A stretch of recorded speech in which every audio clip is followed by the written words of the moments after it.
ಇಷ್ಟು ದೊಡ್ಡ ಸ್ಕ್ಯಾಮ್. ಹಾಂ, ಅದು ಇಷ್ಟು ದೊಡ್ಡ ಸಿಟಿ ಧಾರವಾಡದಾಗ. Hi guys, good morning, good afternoon, good evening. ಹೇಳಿ ಗೈಸ್, ಇವತ್ತು ನಂದು ನರ್ಸಿಂಗ್ ಅಸಿಸ್ಟೆಂಟ್ ಎಕ್ಸಾಮ್ ಐತಿ ಹುಬ್ಬಳ್ಳಿ ಒಳಗೆ. ಅದಕ್ಕೆ ಮಾರ್ನಿಂಗ್ ಬೇಗ ರೆಡಿಯಾಗಿ ಈಗ 6 ಗಂಟೆಗೆ ಐತಿ. ರೆಡಿಯಾಗಿ ಕಡೆ ಎಕ್ಸಾಮ್ ಬರೋಕೆ ಹೊಂಟೀನಿ.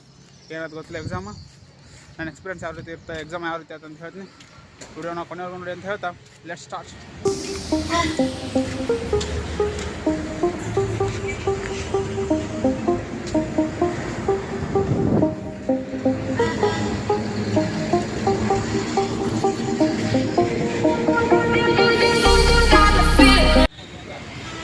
ನೋಡ್ರಿ ಗೈಸ್, ಹಾಯ್ ಗೈಸ್, ಈಗ ನಮ್ಮ ಎಕ್ಸಾಮ್ ಸೆಂಟರ್ ತೋರಿಸ್ತೀನಿ.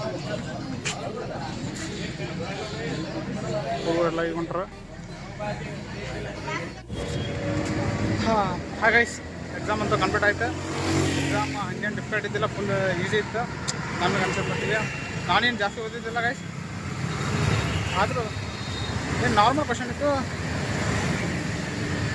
ಮೇ ಬಿ ಎಕ್ಸಾಮ್ ಅಂತ ಫುಲ್ ಈಸಿ ಇತ್ತು ಗೈಸ್. ನೋಡೋಣ ರಿಸಲ್ಟ್ ಯಾವ ಬರುತ್ತೆ ಅಂತಂದು. ಎಕ್ಸಾಮ್ ಏನೋ ಪಾಸ್ ಆಗ್ಬೋದ, ಬಟ್ ಫಿಸಿಕಲ್ ವಾಚಿ ನಮಗೆಲ್ಲ ನಮ್ಮಂಥವ್ರಿಗೆ ಎಲ್ಲ ಸರಿ ಗೈಸ್. ನೋಡೋಣ ರಿಸಲ್ಟ್ ಅವ್ರು ಬರಲಿ ಏನಾಗುತ್ತೆ ಅಂತಂದು. ಸರಿ, ಈಗ ರೂಮ್ ಕಡೆ ಹೋಗೋಣ. ಚಲೋ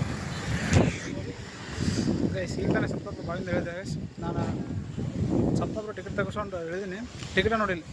ಬಟ್ 7 ರೂಪಾಯಿ ಫೋನ್ಪೇ ಮಾಡಿಟ್ರಿ, ಫ್ರೀ ಟಿಕೆಟ್ ಕೊಟ್ಬಿಟ್ಟು ಏನು ಮಾಡ್ತೀರಿ? ಇಷ್ಟು ದೊಡ್ಡ ಸ್ಕ್ಯಾಮ್. ಹಾಂ, ಅದು ಇಷ್ಟು ದೊಡ್ಡ ಸಿಟಿ ಧಾರವಾಡದಾಗ. ನೋಡ್ರಿ ಗೈಸ್, ಯಾರು ಒಂದ್ಸಲ ಹತ್ತಿರ್ತಿರಲ್ಲ, ಒಂದ್ಸಲ ಚೆಕ್ ಮಾಡ್ಕೊ ಟಿಕೆಟ್. ಸರಿ ಗೈಸ್, ಇವತ್ತು ನೋಡಿ ಅಷ್ಟೇ. ಬಾಯ್.